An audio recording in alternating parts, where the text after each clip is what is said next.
या ठिकाणी जिजाऊंना अभिवादन करण्यासाठी आलेला आहे, काय सांगणार? आमचं सर्वोच्च स्थान महासाहेब राष्ट्रमाता जिजाऊ त्यांच्या चरणी नतमस्तक झाल्याच्या नंतर वर्षभर आम्हाला सुखी समाधानाचे दिवस जात आहेत, म्हणून इथं नतमस्तक होण्यासाठी दरवर्षीच येतोय. याही वर्षी आलो.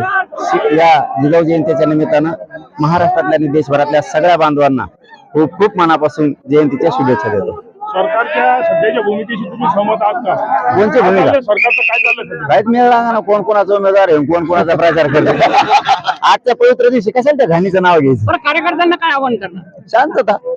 बरं, इथल्या विकास आराखड्याबद्दल काही काय मत व्यक्त करणार? ते तर होणं गरजेचंच आहे ना. गेल्या वेळेसच आपण सांगितलं होतं की तुम्ही करा, परंतु काय असतं, एखाद्याला जर जातीवादाची सवय लागली तर ते राष्ट्रमाता मासाहेब जिजाऊंच्या इतक्या पवित्र स्थानी सुद्धा विकास करत नाहीत. त्यांना दुसरीकडे पैसा द्यायला, व्यापाऱ्याला देण्यासाठी खूप भ्रष्टाचार केलेले लोक आहेत, त्यांना सोडायला चालतं. पण मासाहेब जिजाऊंच्या या पवित्र भूमीला त्यांना विकसित करणं चालत नाहीये.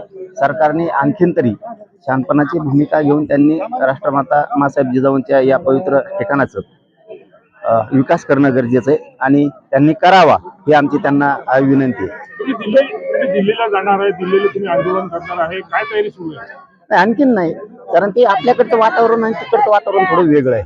त्याच्यामुळे अशी मिस्टेक व्हायला लागली की इकडे थंडी असली तर तिकडं ऊन असतंय, तिकडं ऊन असलं आपल्याकडे पाऊस असतोय. त्यामुळे आणखीन तारीख ठरवली, पण दिल्लीला जाणार. देशातला सगळा मराठा एकत्र एकत्रीकरणाचा वारं सुरू आहे. ठाकरे झाले भाऊ, झाले.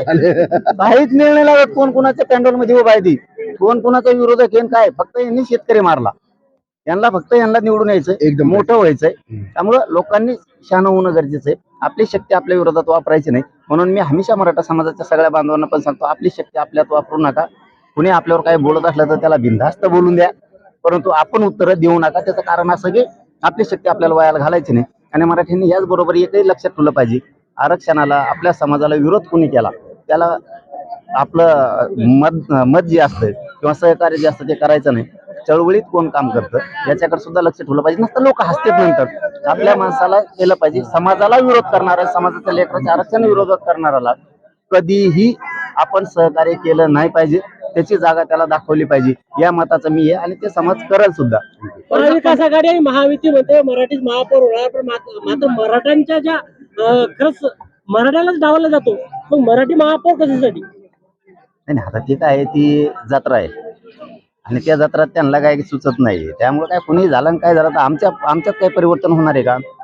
एखादा अधिकारी त्यांच्या लेकरा बाळांना केंद्रीय कॉलेज मिळणार आहे का? गोरगरीब मराठी आहेत, त्यांना शिक्षणात नोकरीत आरक्षण मिळणार आहे का? याचं उत्तर नाहीये. आमच्या गोरगरिबांना न्याय दिला जाणार, कर्जमाफी केली जाणार आहे का? याचं उत्तर नाहीये. त्यामुळे आपणच शहाणपणाच्या भूमिकेत यायचं. वेळ आली की मतदानातून दाखवून द्यायचं, यांना पाडत जायचं. मराठ्याच्या जीवावर राजकारण करतात काय? आता कुठं आम्ही आलोच ना धोरणात. आता आम्ही कसं पाडीतो रप. विद्यार्थ्यांचं त्या संदर्भामध्ये काय 1 वर्ष मुदत वाढून दिली ते सरकार. आता मला वाटतं 19 तारखेला त्याच्यावर 18-19 ला बैठक घेऊन म्हणलेले आहेत. त्याच्यावरती सविस्तर सगळा निर्णय होईल. पण शब्द दिलेला त्यांनी की यांना वाऱ्यावर सोडणार नाहीत आणि सोडणार सुद्धा नाहीत. जर सोडलं ना मग मी घोडे लावित असतो. ती प्रश्न मलाच विचारतेच, कुणी आलंय? राजकारण नाही, जाऊ द्या, राजकारणाचा विषय जाऊ द्या.